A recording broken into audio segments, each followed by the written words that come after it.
然监狱是在很多人看来是个很可怕的地方，可是如果你从看守所过去，你就不会觉得它很可怕了，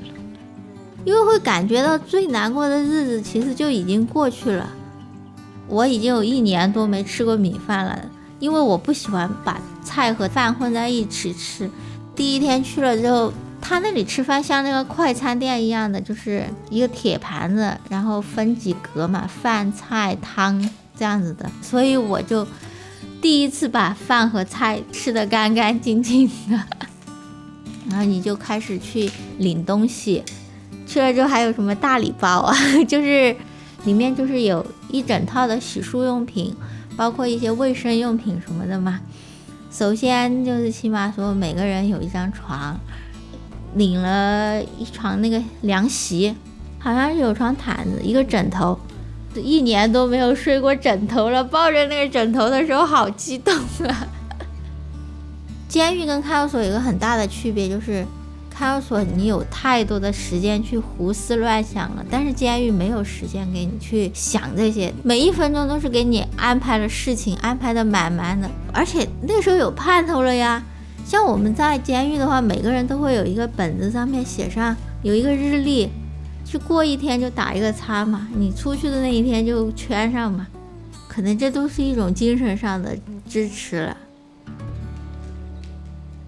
因为我一个是时间比较长，一个可能是有学历什么的，反正去了之后每一道工序都去试过了，什么电焊啊、打螺丝啊、组装啊什么的都学会了之后呢，我就做了那个总质检嘛。就那一天正好遇到生理期，我比较难受，我就在那儿弯着腰在那儿那个，然后就我们那条拉线的那个拉长就问我怎么了，我就说肚子疼什么的，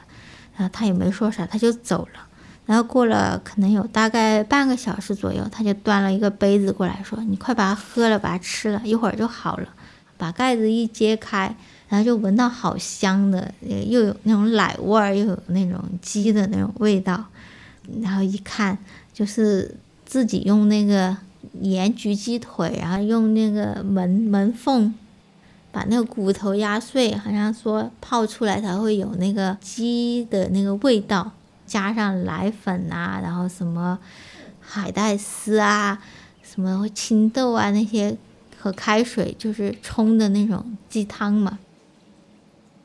其实我跟那个拉长，其实站在我们工作的立场上来说，其实我跟他是对立的。他是拉长，他每天想要完成任务，他就要做到多少个嘛。我是做质检的，就你不合格的东西，我是不会让你出的。所以我经常跟他吵架。就是你没有想到人家会在这个时候会给到你一些帮助啊，一些温暖，而且确实就是说喝了会觉得很舒服嘛，当时一下子就没有那么难受了。而且像鸡腿这种东西在那里也是很难得的，一定要自己的劳动报酬去买，这数量都是很少的。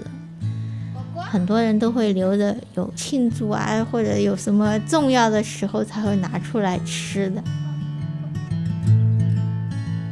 其实在监狱里，别人任何人给你一点好的那个东西，都会觉得说很开心吧，